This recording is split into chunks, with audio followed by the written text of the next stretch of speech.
మోషే ఆఖరికి అటు ఫరో ఇంట్లోనూ లేడు, ఇటు తన ప్రజలను విడిపించలేదు. మరేమయ్యాడు?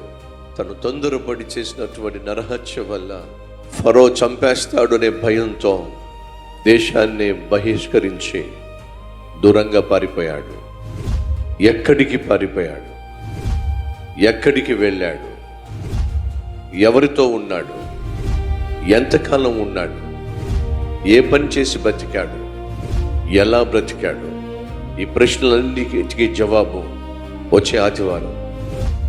ఏ స్థితిలో మోషే ఉన్నప్పుడు దేవుడు కనుగొన్నాడు? ఏ స్థితిలో నుండి మోషేను దేవుడు లేవనెత్తి ఇశ్రాయేలు ప్రజలను విడిపించటానికి దేవుడు సిద్ధపరిచాడు? ఇదంతా కూడా వచ్చే ఆదివారం మీరు కళ్ళరా చూడబోతున్నారు. ప్రతి ఆదివారం ఉదయం 6 గంటలకు, ఉదయం 9 గంటలకు, మధ్యాహ్నం 12 గంటలకు, సాయంత్రం 6 గంటలకు జరిగే ఆరాధనలకు తప్పక రండి, కుటుంబంగా రండి. స్థలం PNR ఫంక్షన్ హాల్, పాత బస్టాండ్ ఎదురుగా, ప్రొద్దుటూరు.